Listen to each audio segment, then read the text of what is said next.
Shalom, Israel. Shalom. And welcome to another Shabbat class here at the Israelite School of Biblical History and Practical Knowledge. We're here in Houston. We're located at 231 FM 1092, Stafford, Texas 77477. If you've been watching us and been attending, you know the schedule. We also have other locations out in Virginia. They're at 2610 Granby Street. Their class days and the schedule is Tuesday, Thursday, Friday, 7 to 9. Rochester, their new school, that's 1600 Lyle Ave, Suite 180. Their class days are Tuesday, Thursday, Friday, 7 to 9. San Antonio, they're at 4444 Walden Road, Suite 201. And their class days are the same as ours, but they start 30 minutes later. Their Sabbath class is the same time as ours. Alright, we also got the blog talk with Mashaba, Bonabad, Kazapah, and a variety of other teachers. And that's blogtalkradio.com/Mashaba every Tuesday and Thursdays at 10 a.m. We have a few different YouTube channels. If you're subscribed to this one, you can see all the other ones listed underneath it. We also have a kids class here in Houston. We do it live, and that's at 1 p.m. every Sunday. So check that out, get your kids involved. If you haven't been bringing them, if you haven't even thought about it, well, you should give it a thought. If you're on the YouTube, log out. I know, hold on, I'm sorry. Oh, okay. I need to. No, that's fine, but I want everybody to log out. Yeah. And yeah, if you're not able to bring your children through, at least watch on YouTube. Check us out. We stream it live. Israelware, we still have the Friends Up subscriptions. Get your shirt, headband, or hit them up for something customized. We have Hebrew Academy here in Houston every Tuesday, and in Virginia and Rochester, they do it every Monday. If you need to reach a priest or teacher, you can reach Priest Kazakia at 757-300-4047, or you can hit up Priest Kazakia at 303-557-8979. And please text only during class. Outside of class times and hours, you can feel free to give them a call or send them a text message. But just remember, you're contacting the priest, so please be respectful. We do have a business, Sweet Ambiance. Brothers be getting it in, sisters be getting it in. Keep you smelling good, not sometimes, but all the time. You like smelling sweet, we got you. You like smelling strong, we got you. You like smelling fresh, we got you. Whatever you want to smell like, we got you. Check us out, Sweet Ambiance, and it's another way to get to the school and get a little something in return. Alright, if you want to make any donations, you can drop that in the Wells Fargo account. That info should be there on the screen. We also have Cash App available and Zelle. If you want to mail any items to the school, books, apocryphals, pens, highlighters, notebooks, anything that you feel like would further the ministry, you can hit up Priest Kazakia and he'll give you a good address where you can mail these items. Alright, that's it for the announcements. Okay. Alright, let's go ahead and set these prayers up. Everybody, I mind you upon Yahweh Shalom. Let's rise and face Jerusalem. Rise and face the east.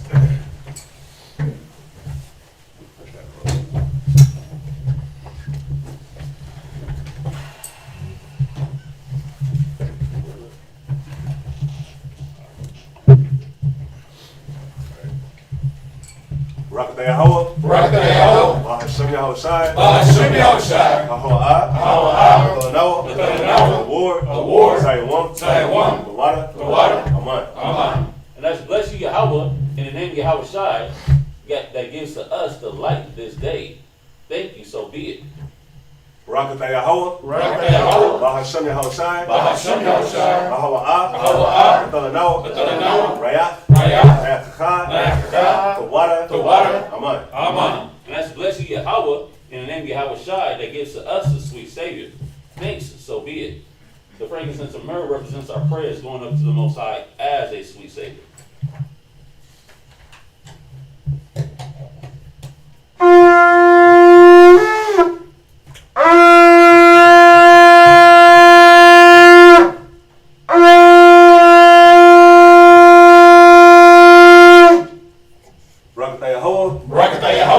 Ba'ashem Yahushai. Ba'ashem Yahushai. Baha'u'ah. Baha'u'ah. B'Lanoah. B'Lanoah. Ba'Shabbat. Ba'Shabbat. Ba'Shalom. Ba'Shalom. Water. Amen. And let's bless you, Yahweh, in the name of Yahweh Shai, that gives to us the Sabbath in peace. Thanks, so be it. Psalms 121. Anashai. Anashai. Ayyenyam Yad. Ayyenyam Yad. Al-Hahorim. Al-Hahorim. Na'ayah. Na'ayah. Yahu'ah. Yahu'ah. Isaiah. Isaiah. Yahu'ah. Yahu'ah. My Yahweh. Sha'aisha. Shemayim. Ba'aratazah. La'ah. Yonathan. Namawat. Regalia. Yala'ah. Lawam. Shasharamar. Yashar'Allah. Yahweh. Shemaria. Yahweh. Tazalia. Ayel. Yad. Hashamash. Yala'ah. Akayah. Ayawam.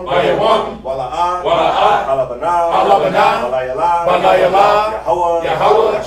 Yashamaria. Makol. Rai. Yashamar. Pasha. Yahweh. Yashamar. Hawalakia. Waba'aya. Ma'aitan. Wa'aid. Iwalam. Aman. In Psalms 121, I will lift up my eyes into the hills, from whence cometh my help. My help cometh from the Lord, which made heaven and earth. He will not suffer thy foot to be moved. He that keepeth thee will not slumber. Behold, he that keepeth Israel shall neither slumber nor sleep. The Lord is thy keeper. The Lord is thy shade upon thy right hand. The sun shall not smite thee by day, nor the moon by night. The Lord shall preserve thee from all evil. He shall preserve thy soul. The Lord shall preserve thy going out and thy coming in from this time forth, and even forevermore. Ba'ashem Yahushai. This is Israelite Credo. Shema Yashar'Allah. Yahweh. Yahweh Allah Hayanoah. Yahweh. Yahweh Achad. Yahweh. Shema Yashar'Allah. Yahweh. Yahweh Allah Hayanoah. Yahweh. Yahweh Achad. Yahweh. Shema Yashar'Allah. Yahweh. Yahweh Allah Hayanoah. Yahweh Achad. And let's hear Israel. Yahweh, our power. Yahweh is one. So our Father prayer. Abanoah. Shabbat Shemayim. Kodash. Ayah. Shemka. Yahweh. Malakwatka. Taba'ah. Ratazaka. Ayah. Aisha. Ba'aratazah. Kawah. Ayah. Bashamayim. Dalanoah. Lacham. Kol. Yawam. Wasalach Noah. Kababwat Noah. Kasalach Noah. Kababwat Yenoah. Wala'ah. Kabayanoah. Banasaya Wood. Abo. Awashaya Noah. Mayun. Rai. Ayah. Lakah. Hamalakwa. Wa'a'ala. Wa'adha Parat. La'ai Walenium. Amen. So the Lord's Prayer, which can be found in Matthew chapter 6, verse 9. After this manner, therefore, pray ye, Our Father which art in heaven, hallowed be thy name. Thy kingdom come.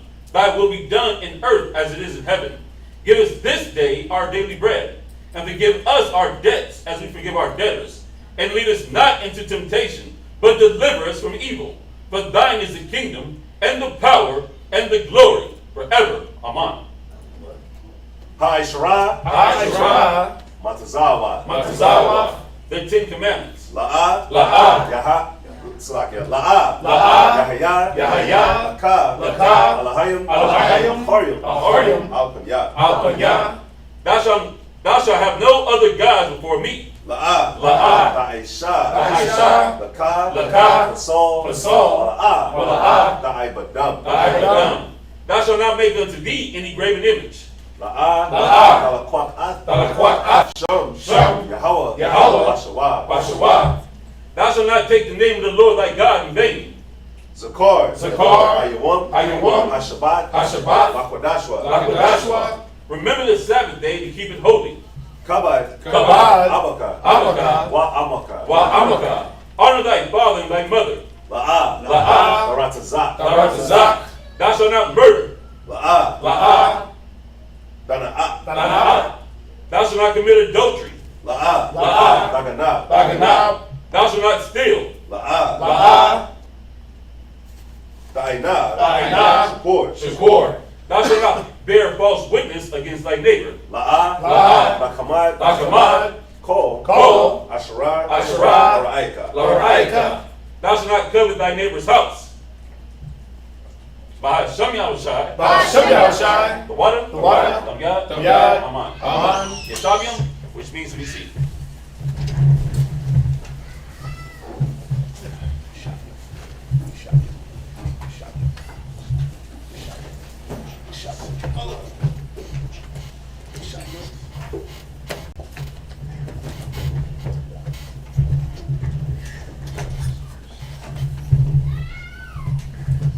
Alrighty, y'all. I got it there, y'all. For the Shabbat class. Alrighty, so this week we'll be going over Leviticus chapter 16, verse 1. We'll read Leviticus chapter 18 and verse 30. And then, of course, we'll touch on some Ezekiel, we'll touch on some Matthew, touch on some Mark, the word wisdom of Solomon. And that'll be it for the week, all right? So let's go ahead and salute the first brother. Who would like to be? Anybody.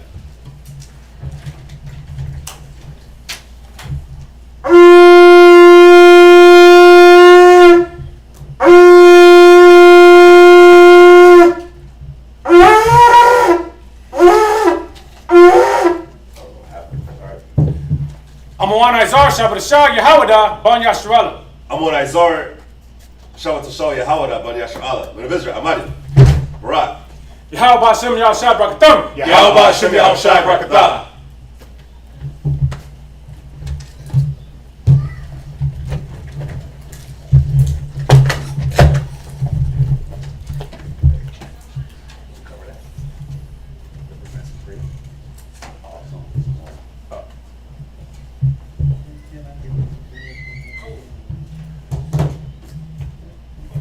So we'll be starting at Leviticus chapter 16. Leviticus chapter 16, verse 1. You're gonna read the verse. Leviticus 16.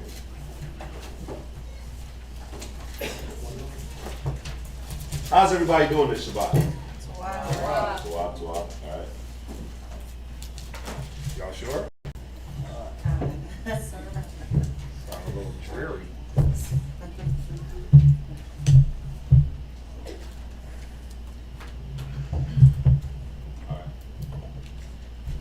Leviticus chapter 16,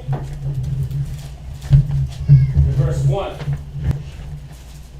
First of all, Shalom Israel. Shalom.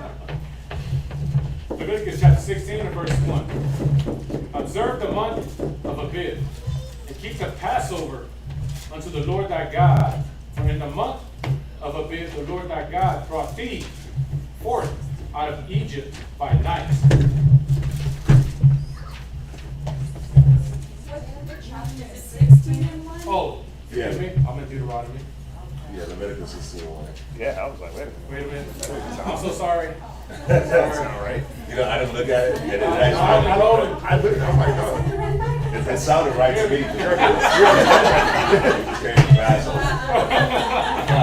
You read that last week. Yeah. I started looking over at the paper, I'm like, am I wrong? So everybody looks like they're wrong.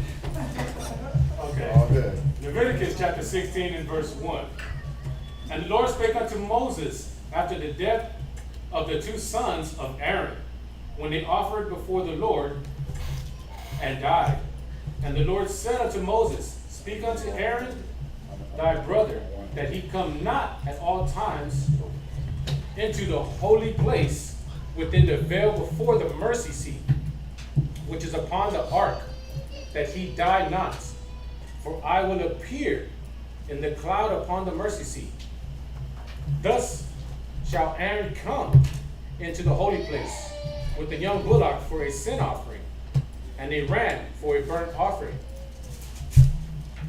He shall put on the holy linen coats, and he shall have the linen coat breeches upon his flesh, and shall be girded with a linen girdle, and with the linen mitre shall he be attired. These are holy garments. Therefore shall he wash his flesh in water, and so puts them on. So remember, when we went over the priest's garment, right? We went over the priest's garment. In order for the priests to do their duty, they had to. This was a must. They had to put on the garments. They had to put on the garments. They had to do it this way. They couldn't pull up and they couldn't just show up in like house clothes and start ministering to the people. They had to be dressed the right way. They had to have their mind set the right way, right? 'Cause how do you know a priest? Okay, how do you know a cop? Right? How can you tell a cop from a EMT from a firefighter when they all have what? Like, let's say the cop takes off the badge and the belt. He could look like an EMT. He can look like a firefighter, right? But when they start to put on their entire attire, all their different things they need for their job, you can tell the difference, right? And then when you have the attire, what does that show? Also, if a cop doesn't have his gun, he's not what? Equipped. He's not what? What? No, what if he's on duty without his gun? That means he's just not. He didn't come what? Prepared. Wasn't prepared, right? So the Most High wanted to make sure that we came prepared for our duties. So we had to dress the part, and then, like the scriptures say, you know a man by the way he walks, he talks, he dresses, his attire, excessive laughter. So you would know that that's the high priest, and then those are the other priests underneath him. Aaron had a particular dress code, and then his sons and all the other priests underneath him had a different dress code. They had the same linen, but there were different small little minor things that you could know, okay, that's the high priest, and then that's the priest underneath the high priest. Yeah. So very important. You know, you couldn't just roll out of bed and show up to the temple. You had to bathe. It said it, he had to wash his flesh. So before he put them garments on, he had to bathe. When he took the garments off, what did he have to do? Bathe and get the garments washed. You see that? So there was a very meticulous and detailed way that the Most High had us operating to keep us clean, to keep things in order, to keep things recognizable. You see that? Keep things uniform. So everybody had to do this. If you were part of that office, you had to bathe daily, right? Especially if you were planning to go into the Holy of Holies and do all these different things, you have to bathe your mind and your body. So it wasn't just about throwing on some garments and playing a position or acting a position. You had to embody the position. Y'all get that? So we got to do the same. We have to embody. When it's like, I'm put them on blast, but Noah didn't get no tunic this year for Passover. Not because I couldn't afford it. I was trying to show him that you can't want to wear a tunic and be adorned as a priest and not move like one. You see what I'm saying? So I said, okay, if your behavior gets back in line with the way it needs to be, then next year I'll consider. But you ain't just gonna run around in a tunic and headband and armbands and looking glorious and be fighting in school and not want to do your schoolwork and not want to do your homework and not wanting to clean up your room and all those different things that just kids don't want to do, right? Yeah. But we got to set the example early, so you don't get to look like a priest if you're not acting like one. Okay. So we got to keep that in mind. Go ahead. Leviticus chapter 16 and verse 5. And he shall take of the congregation of the children of Israel 2 kids of the goats for a sin offering, and 1 ram for a burnt offering. And Aaron shall offer his bullock of a sin offering, which is for himself, and make an atonement for himself and for his house. And he shall take the two Can goats you give me a glass of and cup? present them before Or the a glass Lord of needle. at the door of the tabernacle of the congregation. And Aaron shall cast lots upon the two goats, one lot for the Lord, and the other lot for the scapegoat. And Aaron shall bring the goats upon which the Lord's lot fell, and offer him for a sin offering. But the goat on which the lot fell to be the scapegoat shall be presented alive before the Lord, to make an atonement with him, and to let him go for a scapegoat into the wilderness. And Aaron shall bring the bullock of the sin offering, which is for himself, and shall make an atonement for himself and for his house, and shall kill the bullock of the sin offering, which is for himself. Pause real quick.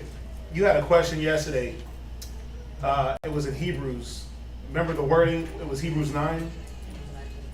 Right, Hebrews 9:24. Read that real quick. I just want to talk about something real fast. Hebrews 9:24. It's really not about the scripture, but just about what the example of the scripture.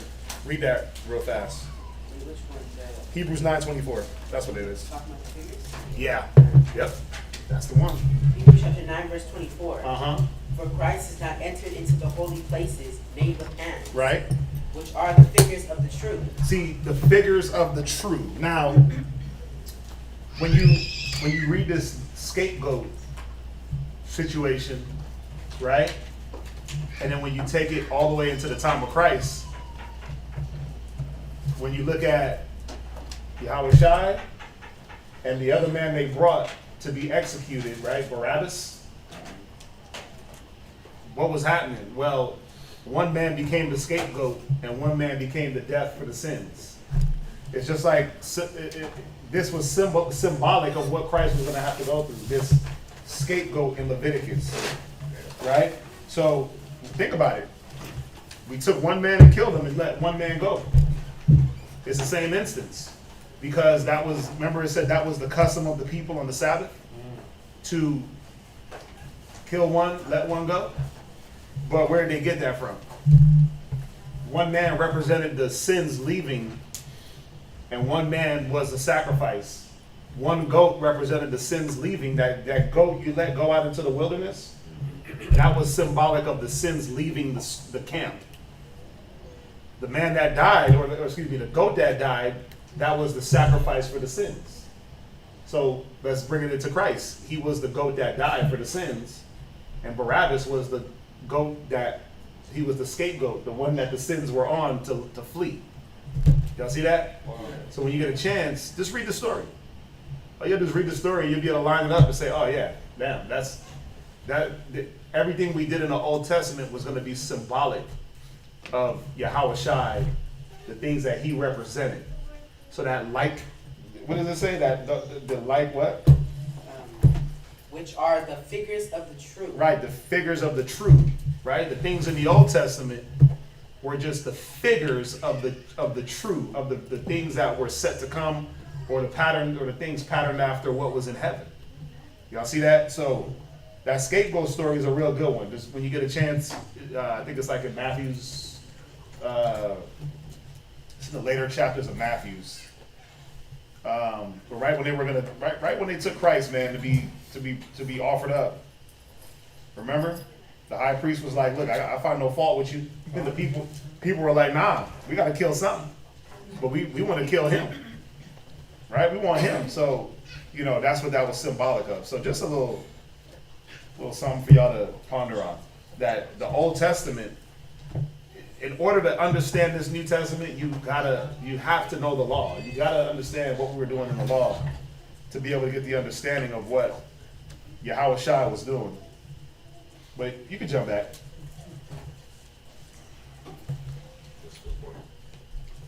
Leviticus chapter 16, verse 11. I mean, everybody understand that, right? Yeah, I've been meaning to do a class on it. I've been meaning to do a class on it. I don't know. I don't know what the point of the class is going to be. So, yeah, go ahead. Leviticus chapter 16, verse 11. And Aaron shall bring the bullock of the sin offering, which is for himself, and shall make an atonement for himself and for his house, and shall kill the bullock of the sin offering, which is for himself. Verse 12. And he shall take a censer full of burning coals of fire from off the altar before the Lord, and his hands full of sweet incense beaten small, and bring it within the veil. Right, so we know that the sweet incense wasn't sweet cannabis, sweet sensimina, right? Sweet ganja, because marijuana is a herb.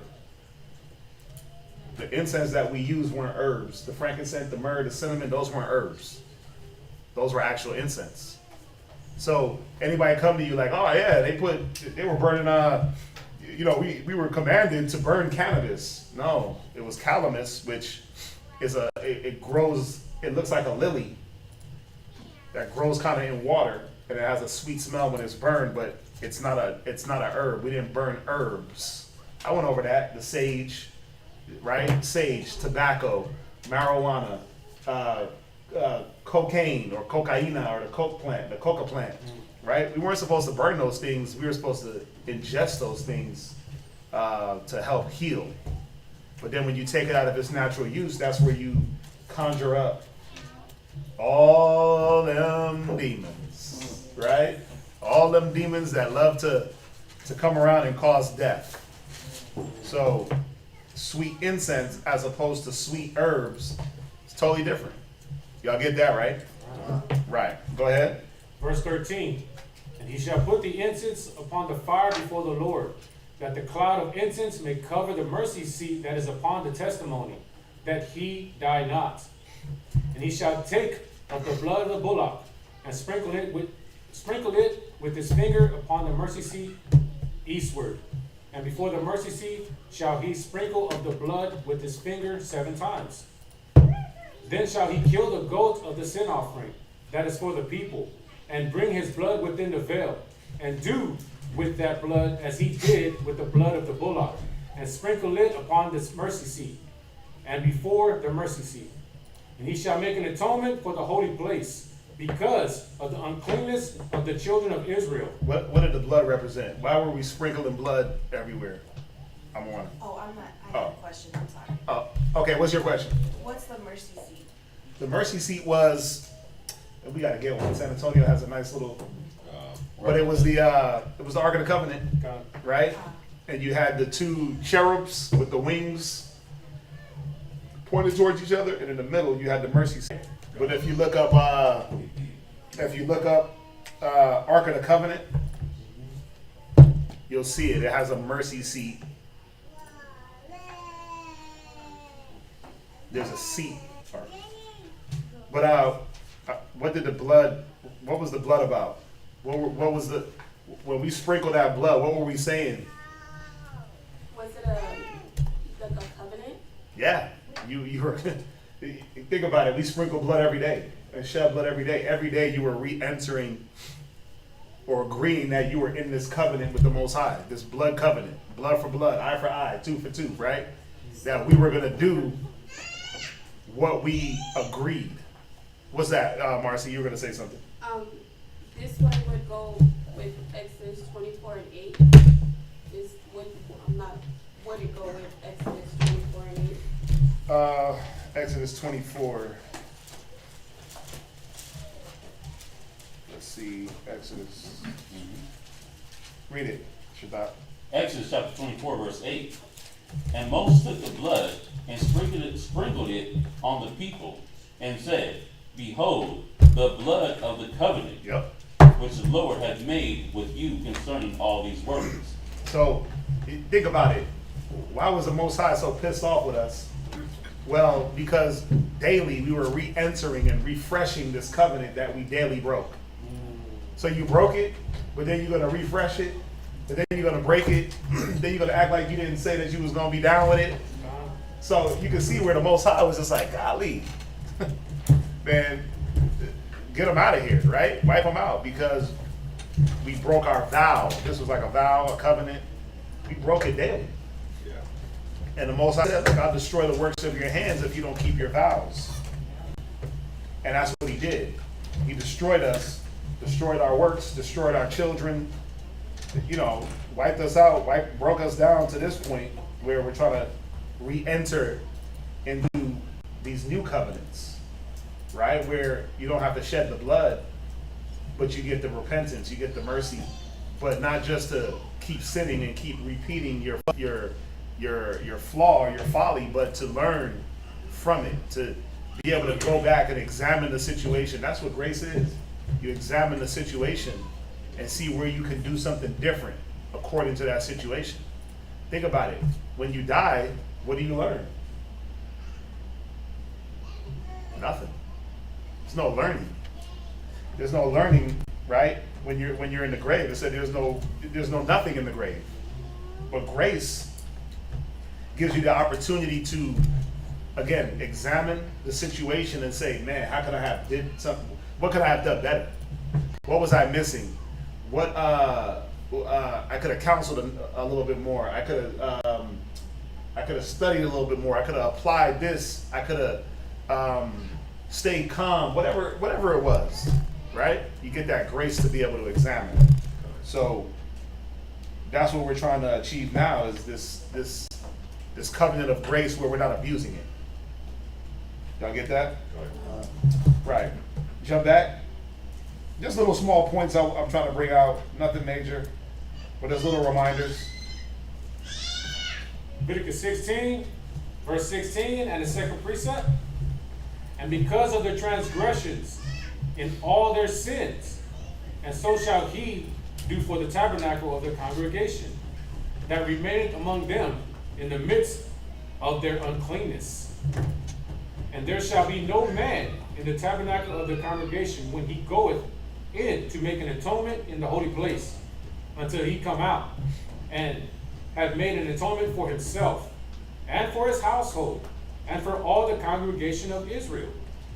He shall go up, and he shall go out unto the altar that is before the Lord, and make an atonement for it, and shall take of the blood of the bullock, and of the blood of the goat, and put it upon the horns of the altar round about. And he shall sprinkle of the blood upon it with his finger 7 times, and cleanse it, and hallow it from the uncleanness of the children of Israel. And when he had made an end of reconciling the holy place, and the tabernacle of the congregation, and the altar, he shall bring the live goats. And Aaron shall lay both his hands upon the head of the live goat, and confess over him all the iniquities of the children of Israel, and all their transgressions in all their sins, putting them upon the head of the goats. So you've heard that term, scapegoat, right? He's the scapegoat. Why? Because it's like, oh, that person's the blame, or they're using him for the blame. This is where it comes from. This was it wasn't.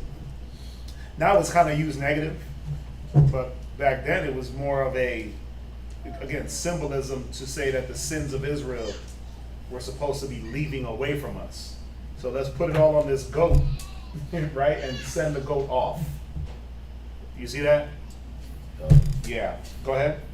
And shall send him away by the hand of a fit man into the wilderness. Yeah, that's it. All right. Let's get the second reader up. Second reader.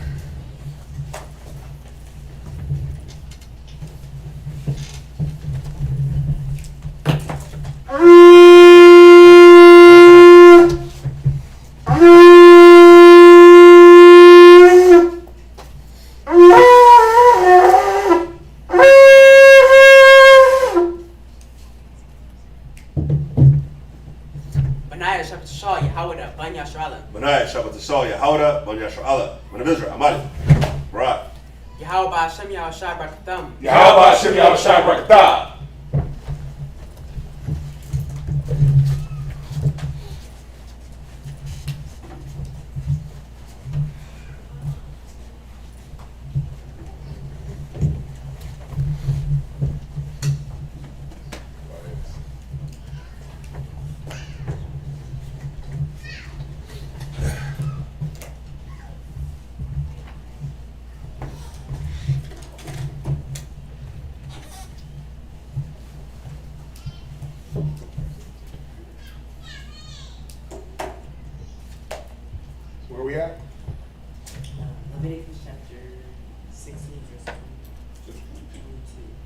Verse 22.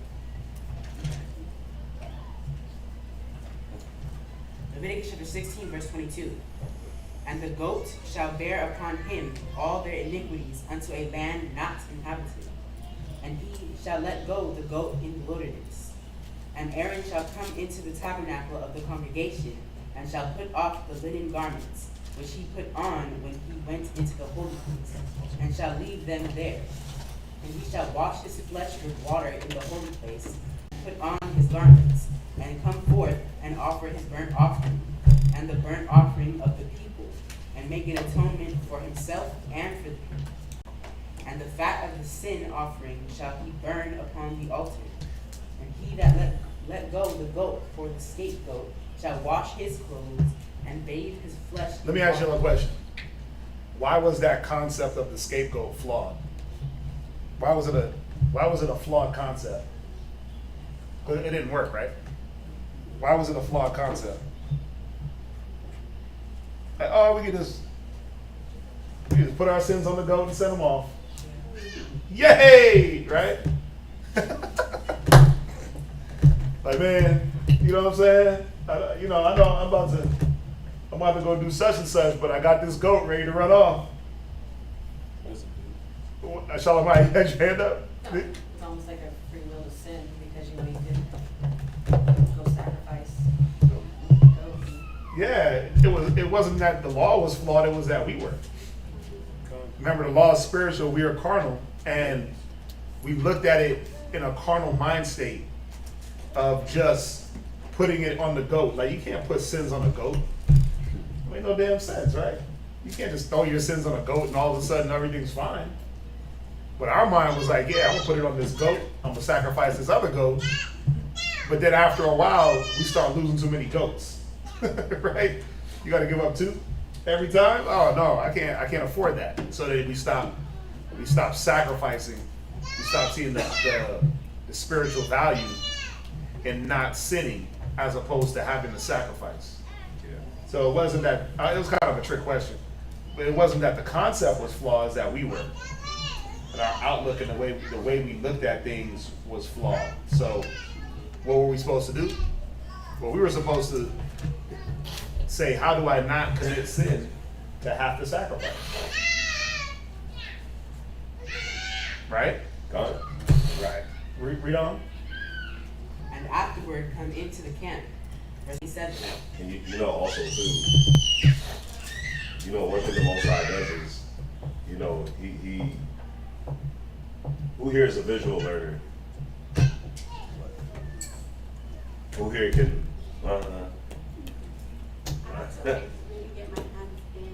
I can see, but I really have to like get in and stuff. and actually do it? What is that called? You got the visual learners, you got the Visual, auditory, and hands-on. I'm all 3. I'm both. You got the visual, the hands-on, and then you got the Auditory, where somebody can just tell you. got it. I need all 3. I'm slow. So I need all 3 at once. Like, tell me, and let me do it. So what the Most High was offering back here was, if you pay attention, he offered all 3. So, because remember, like for the sins, you laid your hand on that goat too. So you was a little hands on with it too. Especially if you was a fit man, you was the one taking it out there. But you also, if you didn't lay your hand on it, you still got to watch. You know what I'm saying? And then you had the priest there explain it as well. So you got to get all 3 of the learning before, you know, and actually play through. You got the full experience. Yeah, Yeah. got the whole thing. So yeah, that was it. Go ahead, Ryan. Verse 27. And the bullock for the sin offering, and the goat for the sin offering, whose blood was brought in to make an atonement in the holy place, shall one carry forth without the camp. And they shall burn in the fire their skins and their flesh and their dung. And he that burneth them shall wash his clothes, and bathe his flesh in water, and afterward he shall come into the camp. I would hope so. You know what I mean? Like, you know what? Like, I was doing all the Passover lamb. I remember I was wearing a hat. I had my Green Bay Packers hat on while I was out there. And the hat was somewhere. I don't know where it was, but when I think it was maybe in the garage. I don't know where I put it. When I grabbed it, I was like, "Oh wow!" It just smelled like coal and barbecue and fire and smoke. So I would hope whoever was doing all that go bathe, wash his clothes, get them smells out of there. So go ahead. Verse 29. And this shall be a statute forever unto you, that in the 7th month, on the 10th day of the month, ye shall afflict your souls, and do no work at all, whether it be one of your own country, or a stranger that sojourneth among you. Verse 30. For on that day shall the priest make an atonement for you, to cleanse you, that ye may be clean from all your sins before the Lord. It shall be a Sabbath of rest unto you, and ye shall afflict your souls by a statute forever. And the priest whom he shall anoint, and whom he shall consecrate to minister in the priest's office in the father's stead, shall make the atonement, and shall put on the linen clothes, even the holy garments. And he shall make an atonement for the holy sanctuary, and he shall make an atonement for the tabernacle of the congregation, and for the altar, and he shall make an atonement for the priests, and for all the people of the congregation. And this shall be an everlasting statute unto you, to make an atonement for the children of Israel for all their sins once a year. And he did as the Lord commanded Moses. Chapter 17. Any questions on 16? Marcy. I'm just trying to get an understanding, like, I know Aaron's doing the sin offering for the people. Did he do this every single time? Like, everybody gave their offering, and then after, like, when did he do this? When was he doing this sin offering for the people? Was it every time they gave their sins, like, whenever it was all done, and if he would, after, towards the end, he would do this, or for every person who did it? Oh, I'm raising my hand right down there. My bad. This particular one with the scapegoat, it was done every year. That's what, like, verse 34, it says, and this shall be an everlasting statute unto you, to make an atonement for the children of Israel for all their sins once a year. Right. And he did this as the Lord commanded Moses. So this particular one with the scapegoat, that was every year. But then you had the other, like when you actually sinned, and that was your personal sin, then Sin offering. you brought your sin offering, which was separate. That was daily. Yeah. Sin offering, burnt offering, that was daily. But this, the atonement for himself, the atonement for the people, we did that. The priests did that. They went in once a year for themselves Yeah. to atone for whatever sins or whatever they had. Then they would do this scapegoat for the people. So once a year. And this is also the Day of Atonement that we celebrate. Yeah. Yeah, Leviticus 23 and 27. Really? 23 and 7. What's that? So Leviticus chapter 23, verse 7. Also on the 10th day of this 7th month, there shall be a day of atonement. Leviticus 23? 23 and verse 7? No. You're at Leviticus like 16 or what? No, but I'm 24. saying it's there too. No, go to where were you reading Leviticus? 23 and 27. Oh, 23 and 7. You said 7. Yeah, you said that. You said Leviticus 23 and 7. Oh, my bad. Yeah, oh, we're looking like, wait a minute. Go ahead. 27. 23 and 27. Right. Go ahead. Leviticus chapter 23 and verse 27. Also, on the 10th day of this 7th month, there shall be a day of atonement.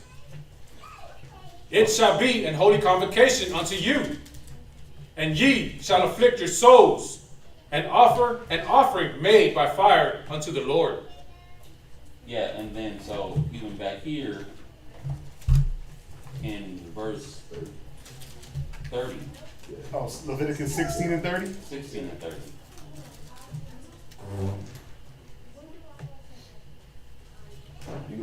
Leviticus 16:30.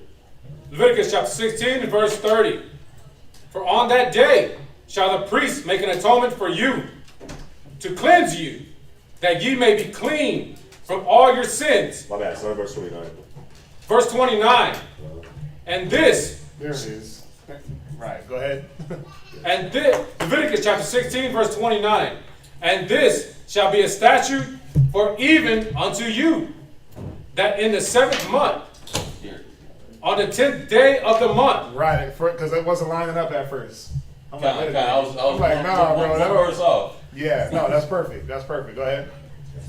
Ye shall afflict your souls, and do no work at all, whether it be one of your own country or a stranger that sojourneth among you. So you see that? It's telling us on the 29th verse that in the 7th month on the 10th day.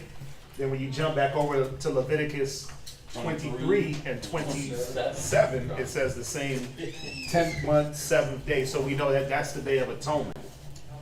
So this scapegoat situation would happen on the Day of Atonement. No, you're going to finish reading. Go ahead. Verse 30. For on that day shall the priest make an atonement for you, to cleanse you, that ye may be clean from all your sins before the Lord. Go ahead. It shall be a Sabbath of rest unto you. Right. So the Day of Atonement, rest day. Go ahead. And ye, A Sabbath. Go ahead. and ye shall afflict your souls. Right. Fast. Right. We know that fasting is an affliction of the soul. Go ahead. By a statute forever. Right. So this was basically one of the feast days, the non-feast day, the Day of Atonement. Right. So you could line that up with the Leviticus 23 23, and what?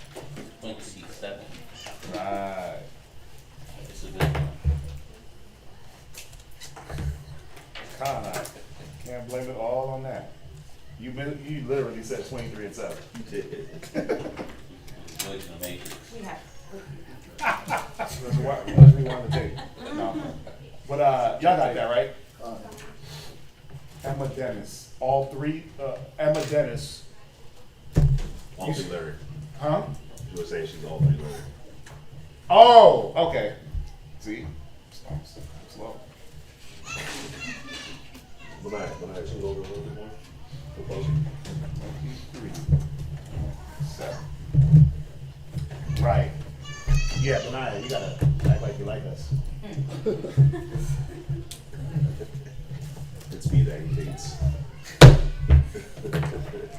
Act like you like us, mate. Yeah. Okay. So that was the Day of Atonement, right? Right. Good catch. Good precepts. So where we at?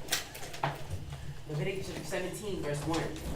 And the Lord spake unto Moses, saying, Speak unto Aaron and unto his sons. So just to reiterate, to make it clear, because the sister asked, how many times did this situation happen? Well, remember, we celebrated the Day of Atonement once per year. So this is a one-a-year situation to go along to correlate with the feast day. All right? Just so it's clear. Go ahead.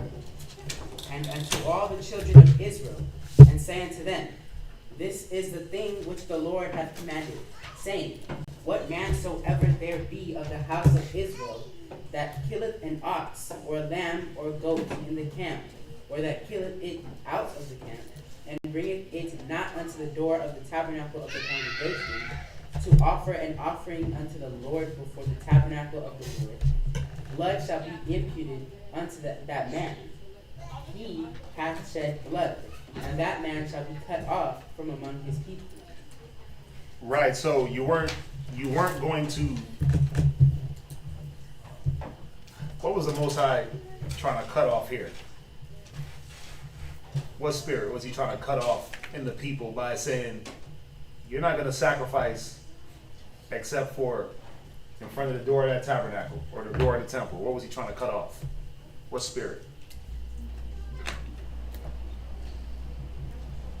Think about it. What did you have to give up in your sacrifice? Huh? Yeah, but what physical thing did you? What did you have to bring? You had to give up part of your profit because your animal is eventually letting it.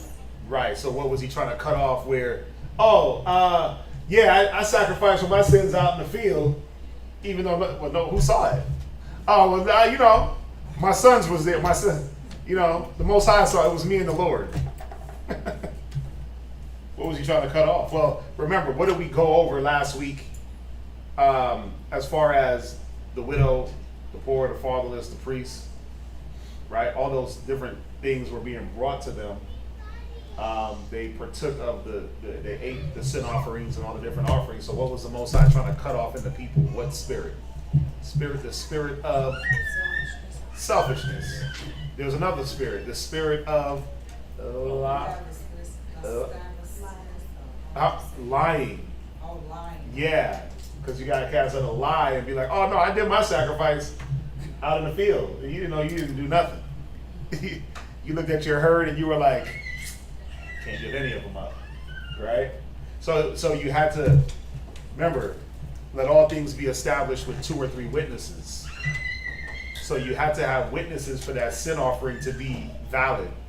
You couldn't just kill something in your field and act like, oh, that was my sin offering. No, that was for you to go eat something. That was for you to have dinner that night. You see what I'm saying? But your sin offering and all those things, that has to be witnessed by the priest.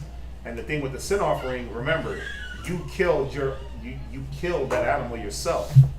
You did it in front of the priest. So you had to stand there with the knife and, right? Or with the chicken or the doves and wring their neck, right? Didn't matter if you were a tender, soft-spoken woman or the most hardest gangster thug Israelite. You had to take that animal and kill it. Why? Well, because it was supposed to do something to you in your conscience and say, man, I don't want to kill baby goats no more. And innocent turtle doves and little baby sheep, right? That are prancing around just trying to eat grass. It was supposed to invoke in you some level of conscience, some sympathy, something, right? Yeah. It was supposed to play with your heartstrings. But Israel is what? Heartless, stony-hearted, right? Nigga run through a whole troop of goats. I'll sacrifice all your sacrifices, right? Killers. You know what was cold? I'm telling on all you brothers. I'm telling on all y'all. I was about to tell him. Well, I'm about to tell. We gonna tell together. I'm ratting on all y'all. So we get to the spot with the lambs, right? And the day before, everybody, I'm ready. I'm about to tell, right? And me, I'm like, I'm not killing nothing. Y'all heard me the whole time, right? I'm good. I'll watch from a distance and I'm out of there. But brothers was all like, make sure you call me before you get up there because I got business there. Bro, as soon as they see that goat getting drug out, and the first little sprinkle of brothers was like, I'm like, so, you ready? Who's that? The brothers was like, no, I'll just watch. I'm like, but you was ready to go in with the machete, right? You was ready to. It's like, is there enough so I can get one? Right? Can I have a goat? Right. Can I go Like, we only got 6. We need 10. 15 brothers here. I thought brothers were gonna show up with their knives. But every brother was like, especially the ones that had never been there. Was that your first time? Con. So I know why your reaction was your reaction. I knew you would expect. Moshe, right? David, Yashakar. Derek. Bro, Yashakar was like, priest, I'm ready. And I was like, okay. Let's see, let him get the first one. That's what I said, let him get the first one so you can see how it's done. And then go ahead. And as soon as that first one got took out, I was like, Yashakar, you're up. He was like, I can't mess up my boots. I was like, okay, I can't, right? Because you can't go to the mall with a sprinkle on you, right? But nobody wanted to step up because it's not an easy thing. As easy as it may look, like them dudes that do that, they do it for money. Their conscience is not towards the animal. They don't give a damn, right? They spray paint them. That's the one you want? Grab him by one foot. They pull him, grab him by the ear, drag him out. The damn animal is pooping and screaming. Yeah, that's what's happening. When he's getting dragged, he's just taking a dump the whole way. Pebbles. He already knows. Because he knows what's up. He can feel it. He knows, like, when they're aggressive towards the animal like that, they can feel like, oh, my time is up.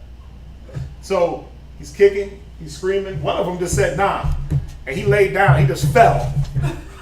He literally just laid there before he got to the door, right? He just laid there. They had to pick him up. He just made his weight dead. He smelled all the blood. He probably smelled all that blood that was coming.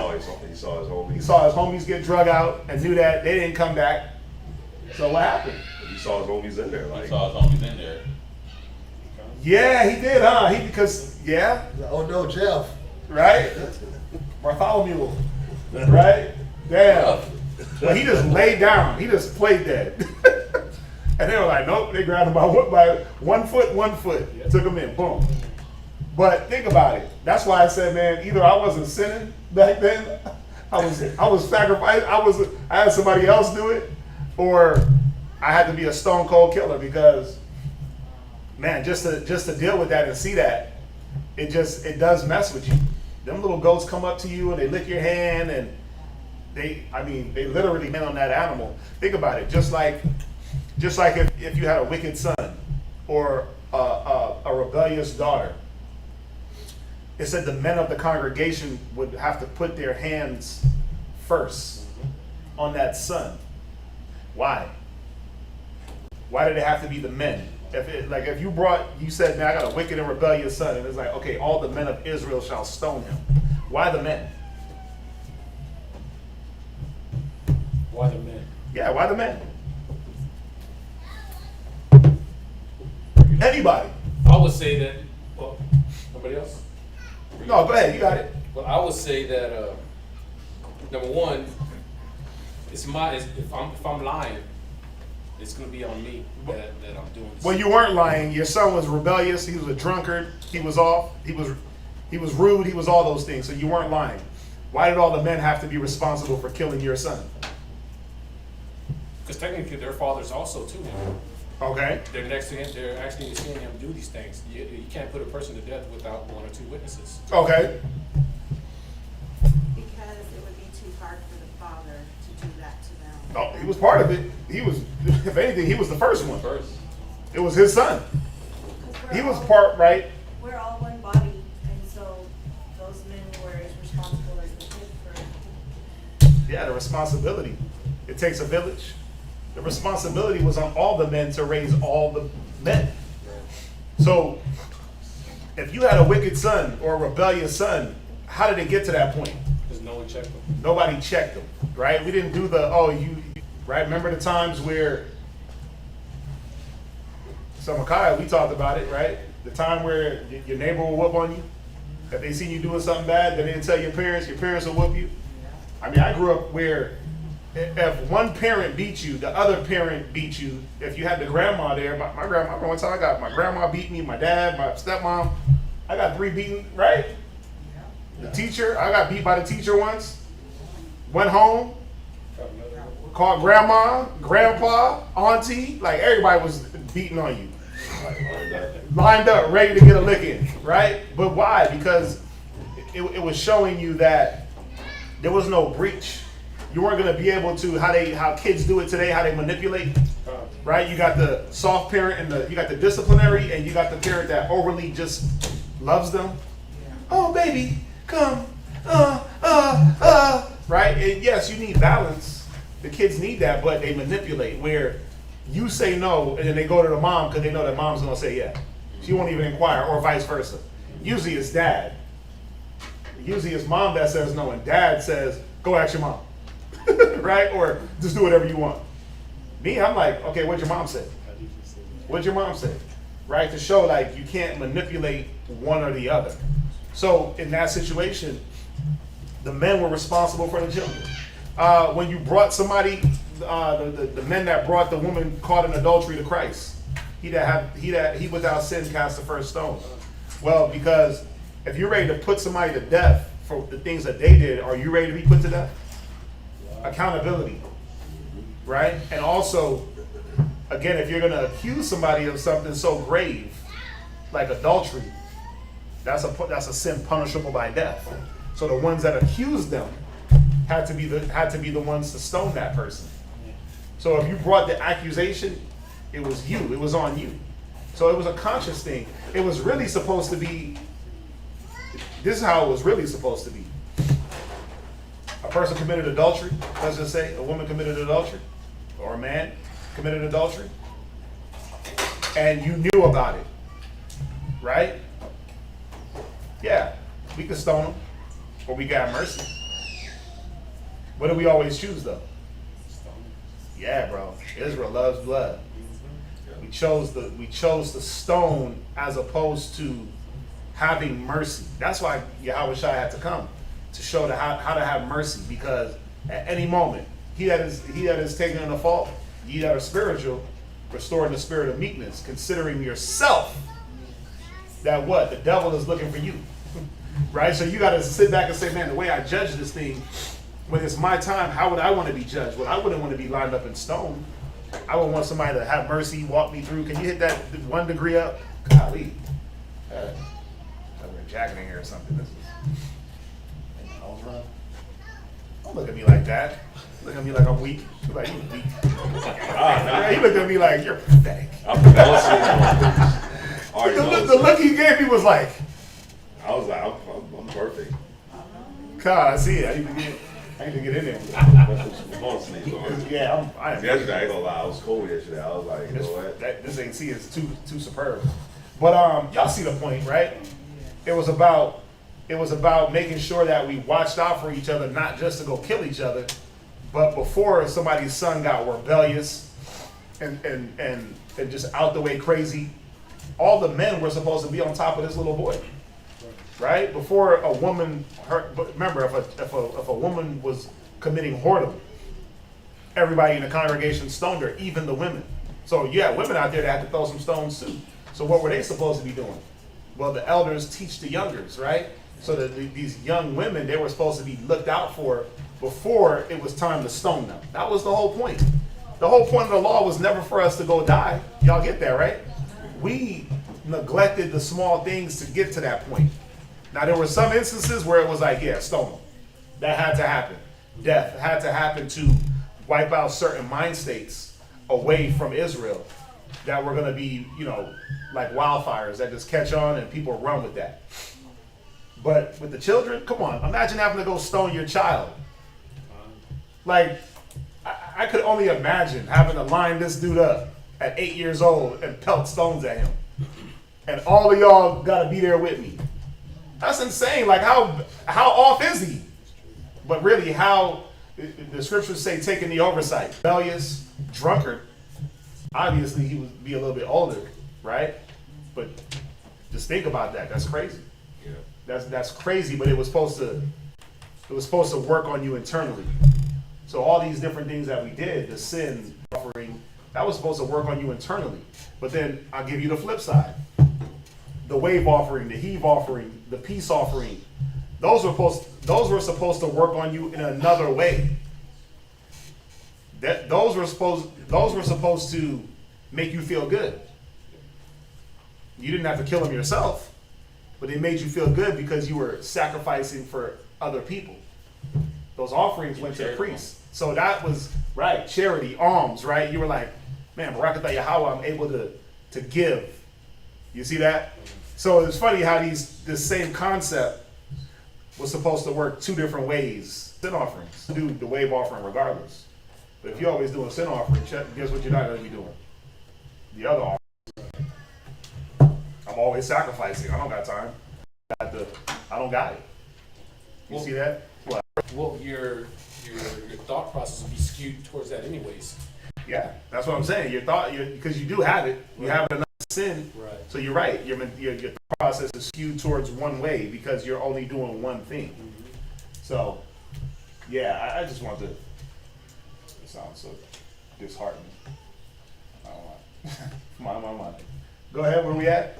Leviticus 17, verse 5. My. To the end that the children of Israel may bring their sacrifices, which they offer in the open field, even at that they may bring them unto the Lord, unto the door of the tabernacle of the congregation, unto the priests, and offer them for peace offerings unto the Lord. And the priest shall sprinkle the blood upon the altar of the Lord at the door of the tabernacle of the congregation, and burn the fat for a sweet savor unto the Lord. And they shall no more offer their sacrifices unto devils, after whom they have gone a whoring. This shall be a statute forever unto them throughout their generations. All right, that's it. 17:7, right? Yeah. All right. Any questions? Before we get the next reader up. If y'all got questions online, just make sure you throw them in the chat. We'll be all out. Whew.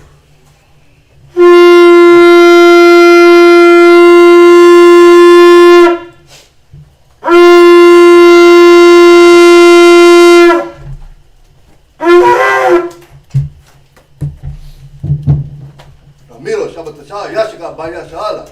Amiro Shabbat Shah Yashkar Banya Sha'ala. Manavizer Amay. Barak. Yahaba Shimshah Brakatam. How about Shem Yahushua Barakatah?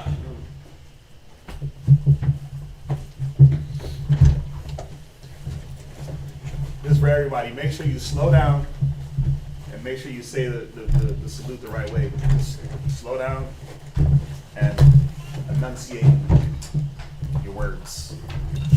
Everybody's listening. Everybody.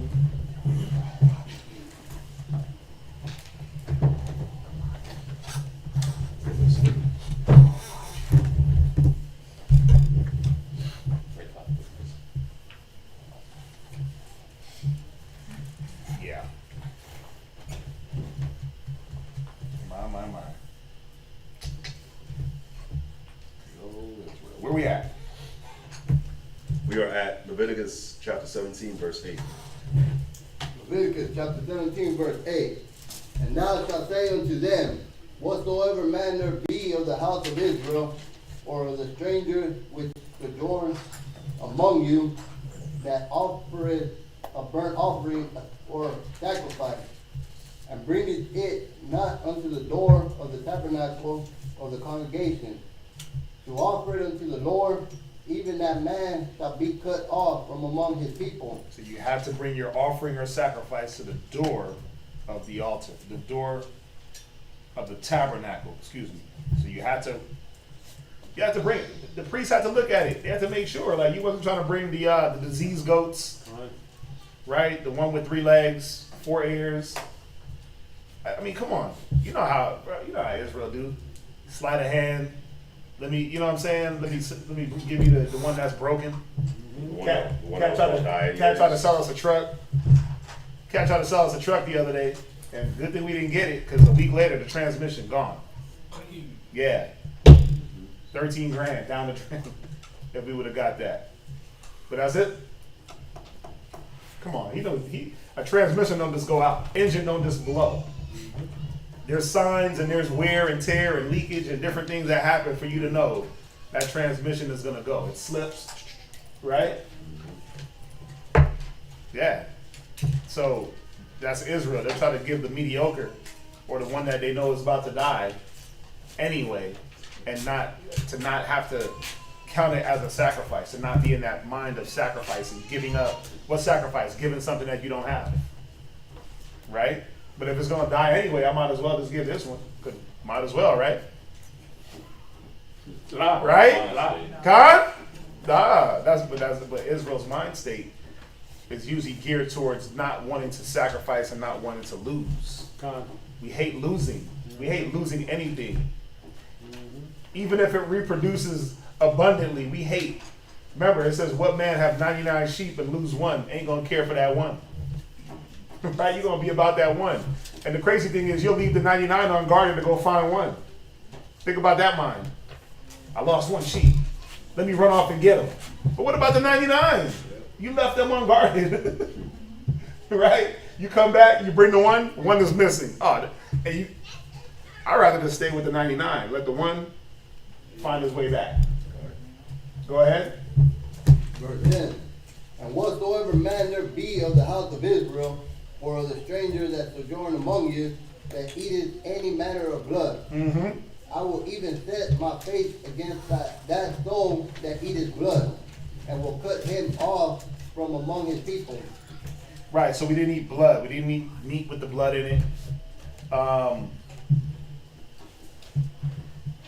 Yeah, we weren't supposed to eat blood. The blood is in the life, right? All the disease, all the whatever that animal been through, I say it all the time, that's what was in that blood. So we didn't eat the organs that carried or processed or cleaned the blood. Heart, right? You didn't eat hearts, you didn't eat livers, you didn't eat kidneys, you didn't eat heart, livers, kidney, right? That was it, right? Those are the 4 blood organs. Hearts, livers, kidneys, yeah. Yeah. Gizzards. Brains. We looked up gizzards. We looked up gizzards while I was cooking, right? Me and Moshe. Gizzards are, I think they're still on, there's something that you don't want to eat. Right? But your liver and onions, you didn't want to eat that. I never had Gizzards is what? I forgot already. It's an organ. Yeah, I don't it's eat part of the digestive tract. Yeah, see? You don't want to eat that. It's in the digestive tract. First of all, chicken gizzards are hard as hell, right? Aren't they little small, round? Yeah. You got a lot of work to get those to be even tender. Let's go get you a chicken breast. Some thighs. It says here, chicken gizzards are one of the healthiest portions of chicken. Why? It has a lot of iron? Hold on. They're rich in protein. Ooh. They are also great for digestion and also high source of vitamins. If you're wondering what is a gizzard, it is a stomach. It is the stomach of birds. Here lies all the nutrients. Oh, it's the actual stomach. I can tell. I see it It's now. the actual stomach. That's why it's a That's why little. it's all stretchy. Yeah, it just. So think about it. Whatever the chicken eats, it absorbs in there. That's why it's so nutritious, because it absorbs. The stomach absorbs all the minerals and nutrients and. Yeah, and inside that gizzard lies all the nutrients that your body needs. Nah, I'm good.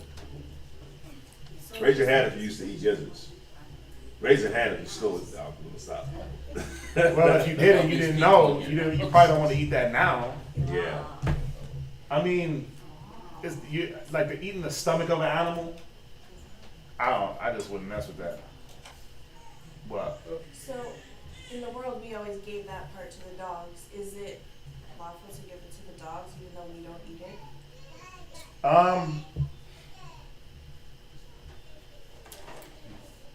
It's a good question. Now, it's not an unlawful animal. It's I guess a discarded part. I mean, I look at it like this. They gave us the feet to the lamb the other day, right? Usually whatever discarded parts we get from the animals when we do the lamb, I usually give him the thigh one because he always has dogs. He boils them up and gives them to the dogs. So, I mean, it doesn't say whether it's lawful or not. I'll say this, because I used to have a dog, and I wouldn't give my dog pork. You see that? Like I wouldn't give him pork, or if they got dog food with shellfish and all different things. So I would read the labels even for my dog. I would try to keep the law even with your animal. So I would cook him chicken breast. Like my dog was eating the best. That dude was getting cooked meals, right? Cooking noodles and chicken and cooking eggs, and I love my dog, so I took care of him. But I would. We go to Proverbs 12:10. Get it? Yeah.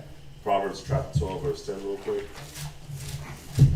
I mean, the thing is, it's a dog. The dogs will find a way to just eat anything that's nasty anyway. It's like We made turkey, and I wanted to give our dog the gizzards. and I didn't because I didn't know if it was okay or not. Yeah. I mean, you want to keep all things around you clean, Right. so I wouldn't do it. And that's where I was gonna go to. Yeah, to keep everything clean and just keep everything in order and abstain from all appearances of evil. I would just discard those parts. But go ahead. What, read it? Proverbs chapter 12, verse 10. A righteous man regardeth the life of his beast, There it is. The tender mercies of the wicked are cruel. So like the way I would look at it is if I'm not gonna eat it, then I'm not gonna make My dog eat it. I wouldn't make them eat it, you know what I mean? Yeah. So yeah, that's how I would look at it. Unless they're, fishes. Fish. So you would feed your fish gizzards? Or He not. doesn't feed his. Oh, no, right, we know that. Yeah. But if he has some loose gizzards, I'm trying to figure out when he throw them inside the tank. For the Oscar. You can't throw gizzards. They wouldn't be able to eat that. Yeah. That's too chewy. But yeah, listen, but you gotta look at it like this. Job said it. He said he wouldn't even let his dogs lay down with Esau next to them, right? He wouldn't even let his dogs be by them. So, what was he saying? The dog is a low-level animal, right? On the foot, that's a low-level animal. But he said even his dogs couldn't lay with them. Why? Because he had more respect for his animals than how filthy and vile they were. You see that? So, yeah, you got to regard the life of your animal. You want to keep your animal, if it's, you got those people that have dogs and stuff and don't bathe them, don't clean them. They don't have separate areas for their dog. And like when you have a dog, you got to treat it like almost like a kid, right? You got to bathe it. You're not supposed to feed, like if you want your dog to be disciplined, you don't feed your dog the food you eat. There's dog food and there's people food. I just don't understand people that give dogs food off their plate. That's insane to me. Because then you wonder why your dog is sitting there begging. Right? But if they have their own food and their own sleeping area and their own little routine, then they can be dogs. But as soon as you try to make them like people, guess what you're going to get? Well, Fido was in the bed sleeping with me, so now I got a whole bed full of fleas and ticks. Hell nah. Fido got mange. What, do you bathe Fido? No, I don't give him a bath except for when it rains. Well, you got to bathe your animals, right? You got to take care of your animals the way you would take care of yourself. Sis, and then. Does that apply to cats? It applies to anything that's going to be around you. Listen, me personally, first of all, I think I'm allergic to cats, so that's one. So I'm not going to have no cat. But any animal that I have, even fish, right? I used to have 3 fish tanks. I would clean my fish. Like this guy, he is reckless. He shouldn't even be a fish dad. That tank get cloudy, look like the podium, just black. Me? Maybe I'm like cleaning algae every day. I got the algae scrubber and I'm in there making sure that tank is glistening. And that their habitation is nice. I take care of my fish. It is a lot of work, but if you're gonna have them, you gotta know. Well, it changed when I had kids. If you feed the animal the wrong things also, then they're gonna develop the animal just like how you would keep it towards yourself. So again, when I feed my dog the gizzards, no. Right? The gizzards and those parts that definitely ain't gonna eat, I would just discard of it. Let the other dogs out in the neighborhood run through your trash. That's like, I actually had an might come and buy oils for her dog. Yeah. Oh. I was like, you can Yeah. put this on your dog. She's like, Yeah. I need 3 bottles. Yeah. We definitely have had that. We definitely have had that. We had there's a woman in VA that buys them too. There was a woman out here that would buy them for her dog. She would buy EG bottles for her dog. With different smells, People like their dogs to smell good. We need to, with that Chosen Creations, we need to make dog paraphernalia. People love their dogs, man. We already have a dog. Like I got a question like on dog that. collars with their names. He's done dog collars. I got a question with that. So like, you think we kept our sheep smelling good? It's real hard to keep a sheep smelling good, but we groomed them. We definitely took care of them. I just asked, man, because I definitely wanted some sheep. But when we went to the place and I was smelling them, I was like, Yeah, that's impossible. You're not gonna Like, overcome. You're not gonna overcome that smell, bro. Because they're like he was talking about having a sheep, right? Paydays. Right. Yeah. Why does this chocolate taste like grass? Milk sheep, and especially when you have a bunch of them. Maybe one. If you had like some type of show sheep, I don't know. But even the best, like when we go to the fairs and we see the bulls and we see the goats, Even the best bull still smells like a bull. They look good and nice and clean, but the smell, you'll never get past that. So, but we definitely groomed our animals. We bathed them. We would shear them when the hair get long. We would pull the ticks off of them, and we took care of those animals, man. You had to. You had to. That's your job. That was your money. That was your job. That was your livelihood. So you couldn't let one get a disease and let them, you know what would happen. It will weigh them. Out of it, the animal. Yeah. So wasn't it defiled then? I mean, or No, because it all cooked out. But the whole point of that was just imagine cooking an animal with the stomach, the poop bag, all those things, and letting that just cook, right? The whole point was for you to not want to eat it. The bitter herb pull back out again. So it's like I remember when I had to eat sheep, I had to eat a lamb that smelled like poop. That's gonna, I mean, for the ones that had to be there to do that, like we get a little bit of, first of all, the lamb be nice and tender and cooked, and we did it one year. One did it one year, right, where he had it in the backyard. Took forever. He built like a little pit and did all that. But just think about what that animal smelled like. What that meat. It wasn't supposed to be a gourmet meal at all, in any stretch of the imagination. It was supposed to be roasted with fire. You pulled off your little portion, you ate that thing, and you rolled. So, and then the rest of it, you burned it up. So yeah, we didn't eat those things. I guess I was asking because, you were mentioning the gizzards and how disgusting. Mhm.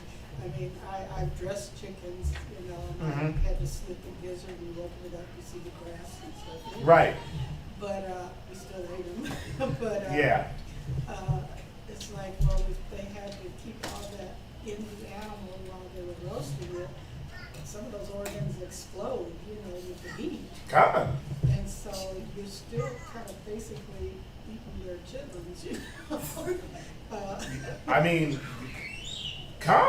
to a point, because this is the thing. Even though you have those things in that animal, and things do explode and break up, and from the heat, you can still tell the meat from the right. And then you would only, when you really look at a goat or a sheep, the only parts that are good on a goat are the hind parts. That front of that animal, it's all bone. It's mostly bone. So you could literally say, you know what? Let's chop them in half. Boom. Boom. Right? We might get some leg meat, leg, shoulder, head. We didn't do nothing with. The from the neck to the back of the butt, all that, no good. We wouldn't eat that anyway. And then all you get is leg meat, right? So there's still a way that we did it where we could know, okay, we don't even eat this part of the animal. We didn't obviously if that happened, you're not eating no ribs that day. You're not eating ribs, right? But it wasn't for you to have lamb chops. Derek, the lollipop with the bone and the meat. Like you weren't sitting there like, oh, let me get that lollipop, right? It wasn't about that. It was about get you a little portion of what you could eat and then roll out. But yeah, just imagine the smell. Most High wanted us to feel all that. He wanted us to have something to remember why not to be in these situations. Where we at? Leviticus chapter 17, verse 10. Think about this. Remember, is that a question? Huh? He wasn't actually eating, he wasn't taking that gives off methane gas. We'll pull one off the wall, throw it in the oven, boom. That thing will explode in the oven. It's just fire. Right? That's ready methane gas. Yeah. That's what Isaiah did. He cooked with dung, but he didn't eat actual food. My mom was telling me about how these people on the farm, well, they take food, but they like the gas that comes off of it, they use it for their oven. It's the same thing. I wouldn't use the pig, but we know cows give off a high level of methane, right? right? Methane gas is probably, people use that to cook with, to heat their homes, right? They can't capture enough methane. They talking about, you know, they like.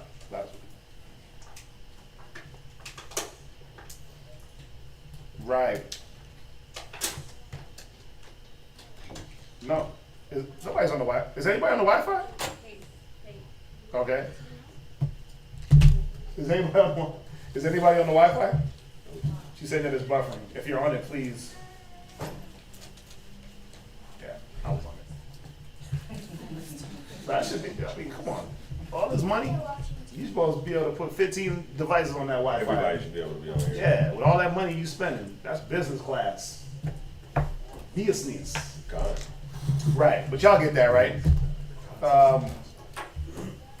So going back to the blood, cook your meat. Make sure you cook your meat through. Eating bones and bone marrow. My grandma used to do that. There was nothing left on that plate when she was done. The chicken bones looked like little crumbs, because she would break them bones down and suck out that blood, that bone marrow, and you don't want to do that. I remember my first time seeing someone do that. It was this Haitian brother, and he was like, we was having lunch together. He was like, "Brother, don't judge me. Don't judge me." He started chomping on the bone. Yeah. And I was like, "Dang, man, I never seen him eat the whole chicken." Yeah. And he sucked them bones, and then he Yeah, spit out the little parts that. I don't think he spit out anything. Oh. He chomped that whole bone. Yeah, Levi, animal. Right. Benjamin do it too. Benjamin does it too. My grandma was spitting out the bones though. No. Yeah, my grandma spit out the bones too. Yeah, she would just suck the marrow, or she would just like bust that chicken bone open and just. I'm like, dude, really? I didn't get it. I mean, I'm gonna say this: you cook the chicken too long, and that bone will break anyway. Mm. Yeah. So yeah, no blood. Next. Chicken breast. Yeah. Right. No bones. No bones. Go ahead. Leviticus chapter 17, verse 11. For the life of the flesh is in the blood. Right. And I have given it to you upon the altar to make an atonement for your soul. Because if you let's look at it like this in these terms. How does your body digest food? Where does all the blood have to go to? Why do you get the itis? Itis. All the blood leaves your brain. Not all, but the majority leaves your brain, leaves your extremities, and goes to your gut. Food down and then carry it back. So that's a blood organ also.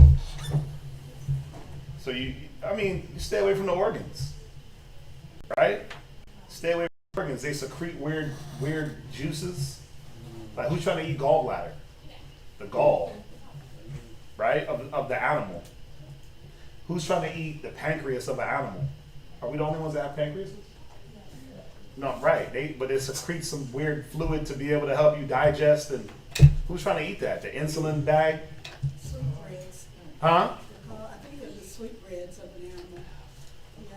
That's what it's called, the sweet breads. Sweetbreads. They used to sell it in the stores. Just in a package. Kind of a delicacy because they used to sell the brains in a pack too. Oh. You ate those with scrambled eggs. Whoa. Yeah. But that's what I'm saying. Like, okay, so Samakaya, how's it taste?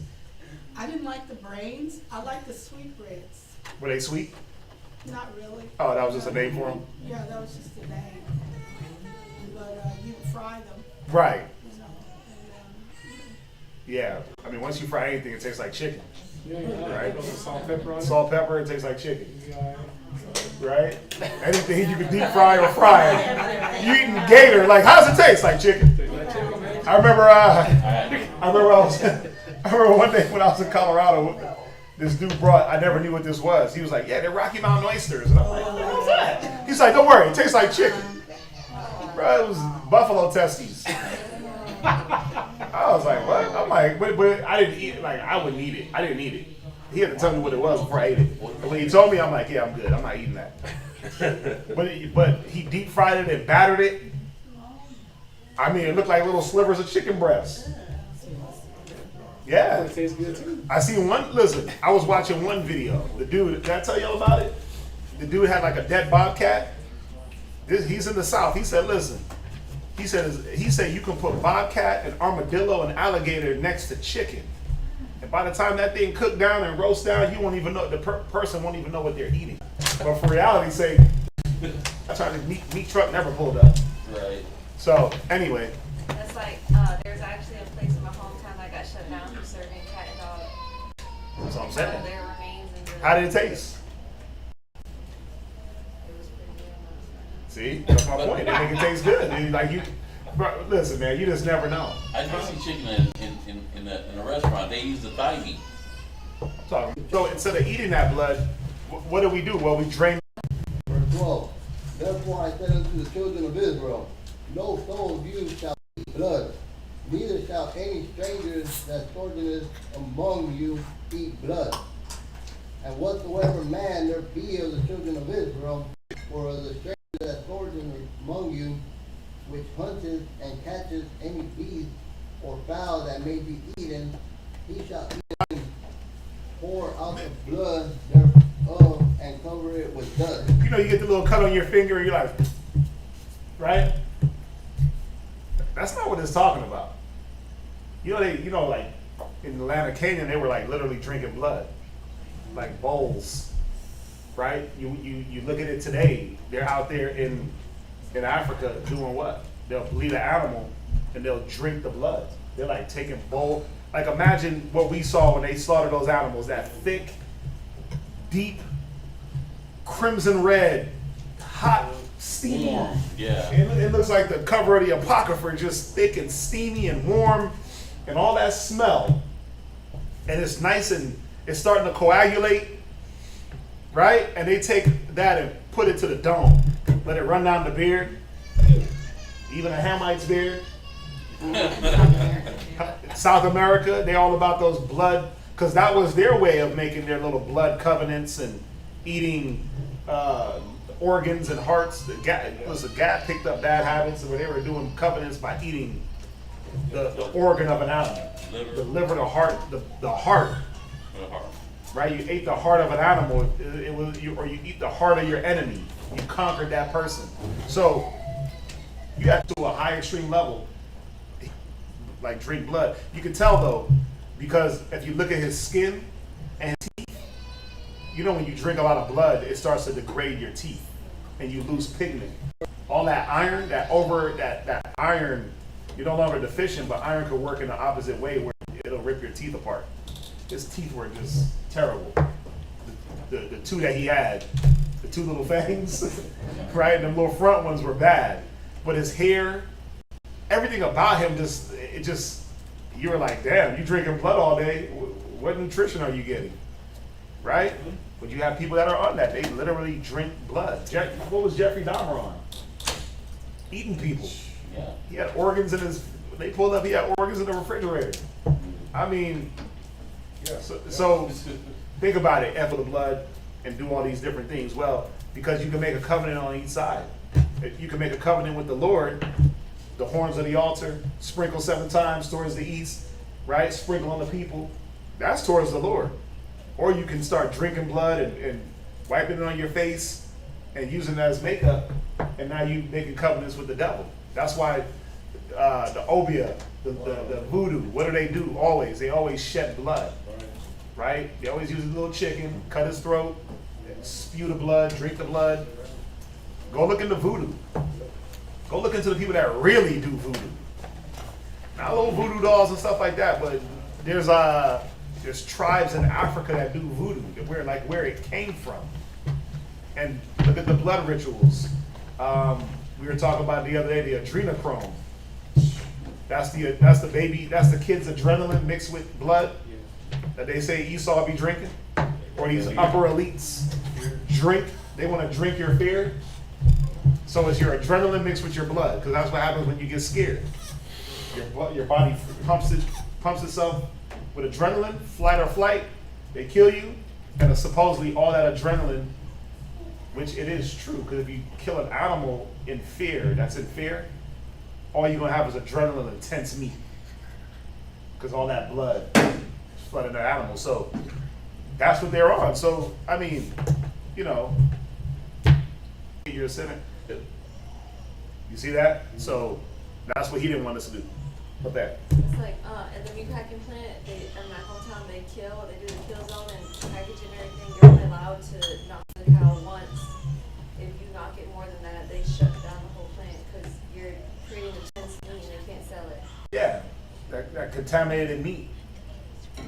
Yeah, you knock that cow one time in the head. Boop! They use a little. It's like a big gun thing. You go, boop, Yeah. right on your dome. Or they go to the sheep and they have the one that just put it right by his head and he just drops. Anyway, let's read on. Leviticus chapter 17, verse 14. For it is the life of all flesh, the blood of it for the life thereof. Therefore I said unto the children of Israel, ye shall eat the blood of no manner of flesh. For the life of all flesh is the blood thereof. Whosoever eateth, it shall be cut off. And every soul that eateth that which died of itself, or that which was torn with beasts, whether it be one of your own country or a stranger, he shall both wash his clothes and bathe himself in water, and be unclean until the even. Then shall he be clean. But if he wash them not, or bathe his flesh, then he shall bear his iniquity. Chapter 18. Any questions on 17? Go ahead. Nope. Go ahead. Read on. Chapter 18, verse 1. And the Lord spake unto Moses, saying, Speak unto the children of Israel, and say unto them, I am the Lord your God. After the doing of the land of Egypt, wherein ye dwelt, shall ye not do. And after the doing of the land of Canaan, whither I bring you, shall ye not do. Right. Just keep in mind, I always say it, the law was set up for us to clean ourselves from Egypt and prepare ourselves for the things that were happening in Canaan. You know, certain things that they didn't even do in Egypt, like the men in Egypt didn't grow beards. So when he was saying, don't cut your beard, don't round the corners, he was preparing us for the things that the Canaanites were doing. Remember, the Egyptians, they didn't have hair. They cut it all off and they wore like prosthetic beards. The pharaohs, really. Remember that the Egyptians, they're the ones that started the first barbershops where they would literally sit you down in a chair and shave your body. And if you could shave daily, the upper elite rich ones would shave every single day because they didn't like hair. They abhorred hair. That's why they abhorred us, because we kept our beards. We wasn't walking around shaving. That's why when Joseph, remember, what did they do to Joseph? Before they brought him to the Pharaoh, they shaved him. It wasn't just his face. They shaved his body. They shaved him because they didn't deal with the hair.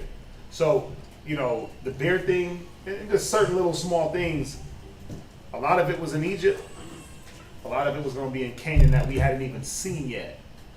People sacrificing, cutting off, marring the corners, putting that hair and sacrificing it to a god. You know, the astrology, the worshiping stars, that was Egypt. That's where that started. You know, there was a little bit here, a little bit there, and then these other outliers of people that came from other lands. Remember, Egypt was a huge rulership. So you can only imagine if they had us for 80 years in captivity, what other people they had in captivity. They had other people in captivity. It wasn't just Israel. They had maybe a slave or two from this country, a slave or two from Canaan, slave or two from over here. So, right? So just keep that in mind. That's why he's saying, after the doings of the land of Egypt, wherein you dwelt, you shall not do. And after that doing of the land of Canaan, whether I bring ye, shall ye not do, neither shall ye walk in their ordinances. Because there was going to be some new things that we saw going into the land of Canaan. Like, damn, I didn't know you could do that with that. Yeah, buddy. So he was preparing our minds. Go ahead. What's that, Mama One? This is the definition of holy, because it's the separation of every other country out there. He's changing you to his ways. Right. That's what he's doing. Yeah. So Yeah, he's making a difference between the clean and the unclean. Yep. Leviticus chapter 18, verse 4. Ye shall do my judgment and keep mine ordinances to walk therein. I am the Lord your God. Ye shall therefore keep my statutes and my judgment, which if a man do, he shall live in them. I am the Lord. None of you shall approach to any that is near akin to him. Right. So this chapter is going to go into the sexual immoralities, I believe, and going into the uncovering the nakedness Yes, sir. of kin and what is lawful and what is not. So pay attention. Go ahead. To uncover the nakedness, I am the Lord. The nakedness of thy father or the nakedness of thy mother shall thou not uncover. So two things here. The uncovering of the nakedness. Seeing them naked and laying with them. You weren't supposed to, you know, after a while, a child, it's like Manasha. He's how old is he? About to be 2. Right? We don't let him see us naked. Because he's aware of body parts and he's trying to touch things, and right. But after a while, you don't let them see that. You got to show them like no, and get, you know, like he tries to come in the bathroom when I'm in there. I'm like, bro, get out, right? He tries to go in there with his mom. You ain't breastfeeding no more, so get out. You see what I'm saying? So you don't let them, because their mind, they understand. Like when he starts playing with his little thing. And you know what I'm saying? They discover their parts, and he starts to play with it. And we're like, no, don't play with that. And he starts laughing, like he knows, because he'll do that. Manasha, he's smart. He'll play with it. And we're like, bro, stop, don't play with that. And then he'll be laughing, like, yeah, look. And then he, right? Guitar. Yeah, he's like playing the air guitar. But then if he sees you naked, and then what is he trying to do? Yeah, like even if I have my shirt on, and if I'm holding him, he tries to like pinch my nipple. I'm like, bro, stop. So I gotta make sure I got clothes on around him. Yeah. You know, so, you know, you don't want to do where, you know, I don't know, some of us grew up in different type of settings where you saw your parents naked, or, you know, even like you bathe with your brother and your sister. I believe that after a certain age, there got to be a separation of that. You know, they hit a certain, they hit 2. It's like, it's one thing, the little baby, what's her name, a warrior. She, you know, like her mom will take her into the shower with her real quick, and she'll rinse off. But after a while, when she's walking around and she's looking up and all, like, nah, you bathe her separate. But as a little infant, toddler, she don't know nothing, right? She's not conscious of what's going on. So yeah, you can bring her in the shower with you, rinse her off, bathe her, right? For the convenience, it makes it quick. But after a while, you don't bathe the siblings together after a while. You know, there was a big controversy. There was a grandpa, it was a couple years ago, maybe even 8 years ago.